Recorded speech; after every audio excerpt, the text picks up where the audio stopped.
అంటే దాని మీనింగ్ చెప్తాడు. స్టోవ్ పక్కన పడిన వాళ్ళు ఎవరు? విలువాళ్ళు మాత్రమే. కానీ అది మళ్ళీ మర్చిపోతాం, సైతాన్ వచ్చి వెతకపోతాడు, తీసుకెళ్తాడు. అదే 13వ వచనంలో ఏముంటుందంటే వినంగానే సంతోషంగా అంగీకరిస్తాం. నా లెక్క వినంగానే సంతోషంగా అంగీకరించడం, తీర్మానాలు తీసేసుకోవడం, మళ్ళీ వెంటనే మర్చిపోవడం, మళ్ళీ పాటించడం. మనం ఎందుకంటే మనకు లోపల మట్టి లేదు, లేదా లోపల మనకు లేదు, రాత్రి నెలలో పడ్డాం కదా. అందుకని మరి మన ఆత్మీయత రాత్రి నెల లాంటిది ఉందా? మరి 3వది ఏముందంటే ముళ్ళ పొదలో పడ్డాము. మొదటి 2 జయించిన 3వదిలా చాలా మంది పడిపోతున్నాం. 3వ ముళ్ళ పొదలో పడ్డ విత్తనాలు దేనికి సూచన చెప్తున్నాడు? 14వ వచనం చూడండి. ముళ్ళ పొదలో పడిన వారెవరనగా విని కాలం గడిచిన కొలది ఈ జీవ సంబంధమైన విచారముల చేతను ధనభోగముల చేతను అణచివేయబడి పరిపక్వంగా ఫలించని వారు.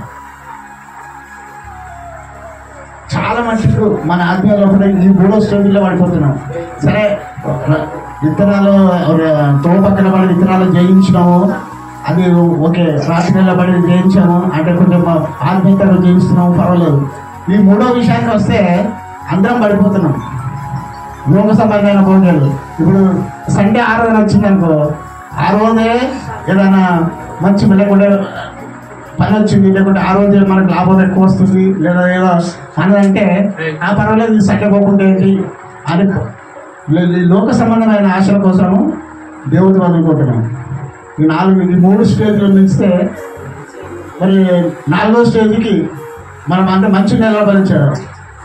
ఈ 3 స్థానాలను మనము వదిలేసండి. సైతానికి తావేయకుండా, సాతాను మనలో ఉన్న వాక్యాన్ని వెతకపోకుండా అది జయించి, రాత్రి నెల అంటే మనం మన రాత్రి గుండెని తీసేసి మనం మెత్తనైన గుండెని పెట్టుకొని అది ఉండే దాన్ని జయించిన తర్వాత ఈ 3వ స్థానం ముళ్ళ పొదలు వాడిన ఈ లోకానికి సంబంధించిన లేదా ప్రతి భోగం కానీ ప్రతి సాతాన క్రియలు కానీ ఈ పొదలను మన ఆత్మ జీవితం అణచివేయకుండా ఈ 3 స్థానాలు జయిస్తే అప్పుడు మనం మంచి విత్తనంగా ఉంటాము. మన దేవుని ఆత్మీయ జీవితంలో అరవంతలుగా 100 ఫలించే వారికి ఉంటాము. కనుక ఈ 3 ప్రశ్నలు మనం వేసుకొని మనం ఏ స్థానంలో ఉన్నాము, అంటే ఏ తరగతిలో ఉన్నామో మనం తను పరీక్షించుకోవాలని కోరుకుంటూ దేవుడి వాక్యం దీవించింది.